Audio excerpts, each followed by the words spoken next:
안녕하세요. 이성윤의 중소기업 컨설팅입니다. 지난 9월 12일에 대법원에서 배우자 징역 과정을 거쳐 실시한 이익 소각에 대해 과세한 국세청의 처분이 잘못되었다는 국세청 패소 판결이 나왔습니다.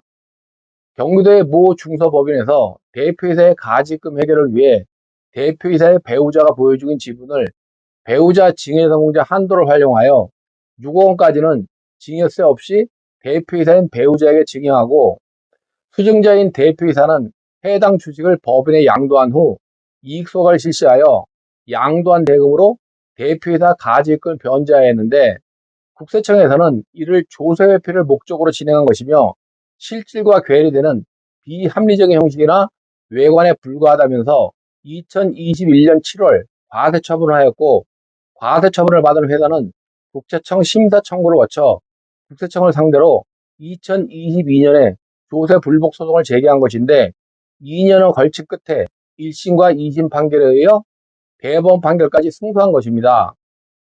사실 이익소각이라는 자체는 세법상의 규정과 상법상의 절차만 잘 준수한다면 전혀 문제가 되는 것이 아닌데, 국세청이 해당 회사를 문제 삼은 것은 보유 중인 지분으로 바로 이익소각을 진행한 것이 아니라 배우자에게 증여한 후 이익소각을 진행하여 세금을 많이 납부하지 않았기 때문입니다. 그래서 짧은 기간 내에 배우자 증여를 거쳐 실시한 이익소각이 조세 회피 목적이라면서 일방적으로 과세하고 소송 과정에서도 지속적으로 항변하였지만, 법원의 판단은 1심과 2심 그리고 대법원까지 납세자의 손을 들어주었습니다. 이번 대법원의 판결은 심리불속행 기각에 의한 판결인데요. 이러한 판결 결과는 국세청이 상고 이유 없음이 명백하다가 보는 것이므로 원심 판결이 그대로 확정 판결이 되는 것이고, 원고인 납세자가 승소한 것입니다. 대법원이 원심을 그대로 인용하고 상고 이유가 없다고 하였으므로 원심인 고등법원의 판결 내용 중 주요한 사항 한 가지인 납세자가 실시한 이익소각 행위의 절차와 국세청이 주장하는 논리 및 이에 대한 법원의 판단을 말씀드리면, 납세자의 이익소각 행위는 원고의 배우자에 대한 주식 증여, 회사의 자기주식 취득 결의, 배우자의 회사에 대한 주식 양도 및 소각, 양도 대금으로 배우자의 가지금 채무 변제의 순서로 이루어진 것인데, 국세청의 논리는 세금이 징수될 수 있도록 회사의 주식 양도 및 소각, 배우자에 대한 주식 양도 대금 증여, 배우자의 가지금 채무 변제의 순서로 진행되는 것이 정상적이면서 자연스러운 경로라고 주장했는데, 법원의 판단은 원고의 배우자에 대한 주식 증여 행위와 회사에 대한 주식 양도 행위의 순서만 바꾼 것일 뿐으로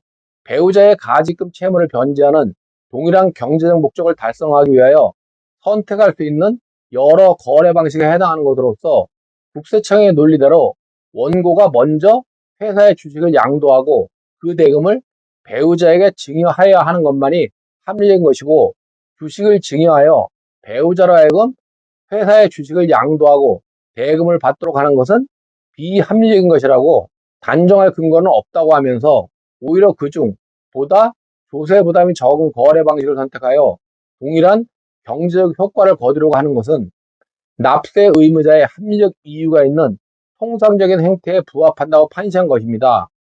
이외에 국세청이 주장한 논리를 반박한 내용이 더 있는데, 이 내용이 제일 중요해서 비교해서 말씀드렸고요. 법원에서 국세청의 논리를 반박하고 원고의 주장을 인정한 주요 근거는 증여한 주식이 실제로 수증자에게 귀속되었다는 점과 양도한 주식의 대금이 수증자에게 귀속된 부분이었습니다.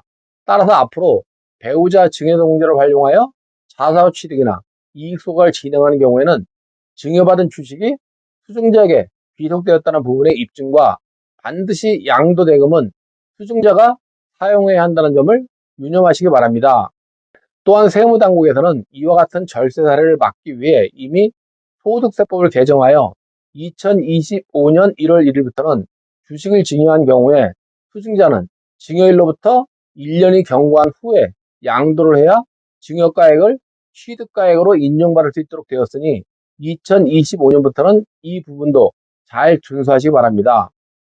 이상으로 배우자 증여성공제를 활용하여 이익 소각을 진행한 업체에 국세청이 과세한 처분은 대부분에서 국세청이 패소로 끝났다는 말씀을 드렸습니다. 궁금한 거 있으시면 연락 주십시오. 감사합니다.